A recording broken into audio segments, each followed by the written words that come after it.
BJP आज अब तक ही ये देश है।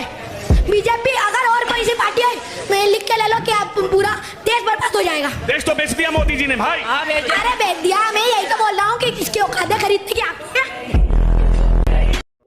तो आज की इस वीडियो में भी बहुत सारी फनी नेशनलिस्ट मीम्स है, जिसे देखकर आपको जरूर अच्छा लगेगा, इसलिए अंत तक जरूर देखिएगा, क्योंकि इसमें बहुत सारी नई फनी क्लिप्स हैं जिसमें चमचे लोगों को अच्छे से धुलाई हुआ है, क्योंकि चमचे लोग ज्यादा ही उछल रहे थे माइक मिलने के बाद, जिस पर इनकी धुलाई को देखकर आपको जरूर अच्छा लगेगा। इसलिए सारे वीडियो को शुरू से लेकर अंत तक देखते रहिएगा पैर हाथ जोड़कर। तो चलिए सीधे शुरू करते हैं अपनी पहली वीडियो से।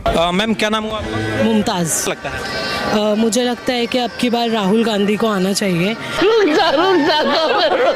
क्योंकि ना अभी मतलब हम लोग भी पहले सोचते थे कि मतलब भाजपा बहुत अच्छा करेगी, लेकिन अभी जब जैसे जैसे मतलब अभी लास्ट में मोदी जी के जो बयान आ रहे हैं, तो उसके ऊपर से हम लोग का मतलब एकदम दिल टूट चुका है बिल्कुल। ठीक है, समझ गया। 10 साल हो गए मोदी सरकार को। 10 सालों में क्या लग रहा है, देश में तरक्की हुई है, विकास हो रहा है? नहीं, मुझे तो लगता है सिर्फ नाम चेंज हुए। अच्छा। और तरक्की तो मुझे नहीं लगता कुछ हुई है। अभी बदत है भाई, अभी बदत। IITs, एम्स, तमाम जो सड़कों का निर्माण हो रहा है, तमाम जितने भी प्रकार की परियोजनाएं हैं, सड़कों का निर्माण है। मुंबई आपको तो पता होगा, मुंबई एक्सप्रेसवे जो बना है, हाँ, तमाम जो रोड बने हैं भाजपा के राज में बने हैं। बाप को भेज, तेरे बस की बात नहीं। सर रितेश कुमार नाम है सर, मैं फौज में हूँ। हाँ वो लग रहा था फौज में। मैं बीजेपी और मोदी जी को एक स्पेशल थैंक्स बोलना चाहता हूँ कि आज उनकी बीजेपी जब से आई है, एक फोर्स मेंबर कॉन्फिडेंस जहाँ भी ड्यूटी करता है कॉन्फिडेंस महसूस करता है, चाहे वो श्रीनगर में हो, चाहे बिहार में हो, चाहे ऑल ओवर इंडिया कहीं पे भी। श्रीनगर में पहले हमारे ऊपर पत्थर मारा जाता था, सब कुछ मारा जाता था, और हमें अपना लॉ एंड ऑर्डर को सुरक्षित रखते हुए हम उनका उस विरोध को हम लोग शांतिपूर्वक करते थे। लेकिन आज का रेट ऐसा है बीजेपी के आने के बाद, कोई किसी की मजाल नहीं है कि एक पत्थर उठा के फेंक दे। गांधी बड़ा एक्टिव रहे इस बार के चुनाव में। ये कह रहे हैं कि हमारी तरीके से विक्ट्री है, लोकतंत्र की, डेमोक्रेसी की, वो कह रहे हैं कि विक्ट्री हो चुकी है। जी एकदम, बीजेपी को इस बार बहुत बड़ा झटका मिला है कि जिस तरह से ये लोग सोच रहे थे खुद को, जिस तरह से ये समझ रहे थे कि हम पूरी तरह टेक ओवर कर चुके हैं कंट्री को, वो इन्होंने दिखा दिया है। राहुल गांधी का, और मैं कहूँगा कि एक बहुत बड़े इन्फ्लुएंसर सब जानते हैं ध्रुव राठी, उनका बहुत बड़ा हाथ है। अच्छा, ध्रुव राठी का इम्पैक्ट रहा इस बार के चुनाव में?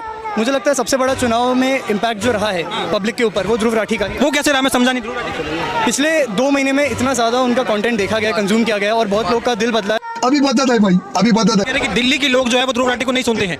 दिल्ली जो कैपिटल है देश की, वहाँ पर ध्रुव राठी का इम्पैक्ट जीरो रहा है। मध्य प्रदेश में ध्रुव राठी का इम्पैक्ट जीरो रह गया है। राजस्थान में इम्पैक्ट इतना नहीं पड़ा है, और बिहार के जो दूर दराज क्षेत्र है वहाँ भी इम्पैक्ट जीरो रहा है। केवल यूपी के जो दूर दराज के गाँव है, जहाँ पर कुछ लोग तक इंटरनेट भी नहीं पहुँचा है, वहाँ पर ध्रुव राठी का इम्पैक्ट हो गया। खत्म, bye bye, tata, goodbye. पिताजी की डेथ हुए 4.5 साल हो गए। ये मेरे पास बैंक के रिकॉर्ड है, उनकी पेंशन अभी भी उनके नाम में है। सर इन्होंने देशराज राघव ने बैंक को और डिपार्टमेंट को उसी टाइम लिख दिया था। अगर आप मेरे को बता दें, दूध के खुले कि बैंक को कह दे पिताजी के पेंशन मत देना, मरे हुए 4.5 साल हो गए। उनको चिट्ठी की कॉपी दिखा बैंक की कॉपी है, अभी हाल ही में बैंक में जमा हुए पैसे। हाँ, तो सर आप मेरे को पहले बताते, मैं वो सारे सबूत लेके आ जाता आपके पास। आप पहले आगे जो मुझे कह रहे हैं आपकी अदालत में, मुझे पहले बता देता क्या करता है। तो सर अगर आप ये डॉक्यूमेंट दिखा रहे थे, ये तो वन साइडेड डॉक्यूमेंट्स है ना, ये तो वन साइडेड डॉक्यूमेंट। आपने भी, मैं आपको काउंटर देने के लिए तैयार हूं। जब लोगों पर इल्जाम लगाए हैं ना, तो वन साइडेड डॉक्यूमेंट पर लगाए। हाँ, तो सर आप तो उसके बाद आप जब प्रेस कॉन्फ्रेंस करते हैं जिसके खिलाफ में, उसको पहले बता देते हैं, आपके खिलाफ बोलने वाला जवाब लेके आ जाओ। रोजगार है, हम दो मोबाइल हाथ में पकड़े, दो मोबाइल हाथ में पकड़े, आप कह रही हो बेरोजगार है। ऐसी कैसी बेरोजगारी है, 20 एप्पल के मोबाइल लेके घूम रही है। वो तो घर वाले ने दिवा रखे। तो घर वालों ने दबा रखे, घर वाले तो सच्चा में, आप बेरोजगार कहाँ से? हम तो है, नौकरी नहीं लग रही, HR हो नहीं उम्र हो गई, HR हो के नौकरी नहीं लग रही है। HR भी तो नौकरी है, कहाँ जा रहे हो आप? HR नौकरी नहीं है क्या? कि मुल्क पर अभी साजिशों का दौर जारी है, मुल्क पर अभी साजिशों का दौर जारी है। मात्र मोदी योगी के जाने की इंतजारी है। भक्षक की बातें न सुनकर रक्षक को प्यार दीजिएगा। 2024 में फिर से हिंदुत्व की सरकार दीजिएगा। जी, हमें राम मिले, इससे ज़्यादा हमें कुछ नहीं चाहिए। ठीक है, हमें ये ज्ञानवापी में भगवान शिव मिल रहे हैं, हमें मथुरा से भगवान श्री कृष्ण मिल रहे हैं। हमारे लिए धर्मो रक्षति रक्षिता, या तो धर्मस् ततो जया, धर्मो रक्षति रक्षिता। हमारे लिए धर्म सर्वोपरि है, और जब धर्म का हमें यदि साथ देंगे, धर्म के लिए जिएंगे, तो रोजी रोटी की व्यवस्था अपने आप हो जाएगी। क्या चुनावों के बाद विपक्षी नेताओं के जेल जाने का सिलसिला और भी तेज हो जाएगा अगर आपकी सरकार वापसी करती है? जेल जाने पे मैं बता देना चाहता हूँ, केजरीवाल जी पहली बार जेल गए क्या? ये 2012 में भी अन्ना के साथ जेल गए थे, कांग्रेस ने जेल में डाला था। 2013 में ये केस हुआ था राहुल जी और सोनिया जी पे, जिसके कारण वो मुचलके के ऊपर हैं। अक्टूबर 2013 हमारी सरकार नहीं थी, कोर्ट ने किया था। गणिमोजी और डीएमके के नेता राजा 2011 में जेल गए थे। पहली बात बता दूं, सब कोर्ट की वजह से गए थे, सरकार ने कुछ नहीं कहा। 2011 में जेल गए, हमारी सरकार नहीं थी। सुरेश कालमानी 2010 में जेल गए, हमारी सरकार नहीं थी। शिबू सोरेन 2006 में जेल गए, हमारी सरकार नहीं थी। मुलायम सिंह मायावती को 2007 में केस हुआ, हमारी सरकार नहीं थी। मधु कोड़ा 2009 में जेल गए, हमारी सरकार नहीं थी। करुणानिधि 2000 में जेल गए, हमारी सरकार नहीं थी। लालू यादव 97 में जेल गए, हमारी सरकार नहीं थी।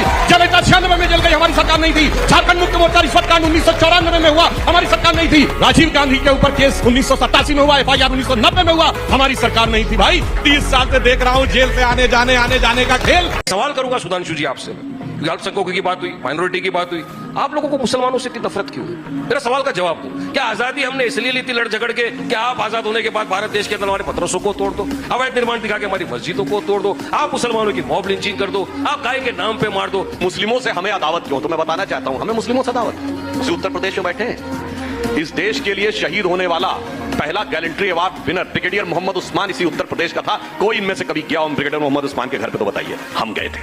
1965 की लड़ाई में वीर अब्दुल हमीद जिसने शहादत दी थी, कोई गया हो इसमें? सेक्युलरिज्म का सूरमा इसी उत्तर प्रदेश के गाजीपुर के रहने वाले थे। 2015 में जो गए नहीं, मोदी जी ने उनके पूरे परिवार को बुलाया, उनकी पत्नी को बुलाया, सम्मान किया।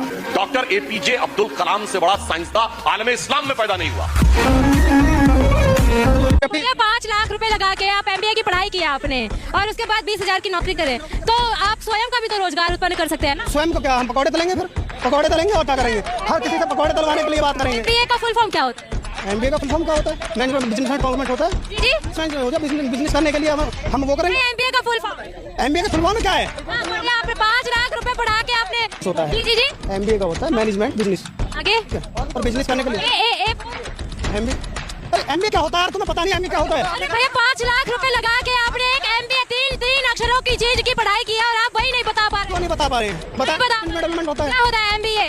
तो आज के लिए बस इतना ही। वीडियो अगर आपको थोड़ा सा भी अच्छा लगा तो वीडियो को लाइक कर दीजिए, और ऐसे ही वीडियोस के लिए आप हमारे चैनल को सब्सक्राइब जरूर कर लीजिएगा, और इंस्टाग्राम पर फॉलो कर लीजिए, यूजर ID आपके सामने है। और अगर आप हमें कोई क्लिप भेजना चाहते हैं तो भेज सकते हैं इंस्टाग्राम पर, लिंक डिस्क्रिप्शन में भी है। और वीडियो का कौन सा पार्ट आपको सबसे ज़्यादा अच्छा लगा हमें ज़रूर बताइएगा, और ऐसे ही वीडियोज़ के लिए सब्सक्राइब कर ही लीजिए ताकि आगे आने वाली वीडियोज़ आप तक सबसे पहले पहुँचे। बाकी हम मिलते हैं जल्दी ही, आप हमारी दूसरी वीडियोज़ को तब तक देख सकते हैं।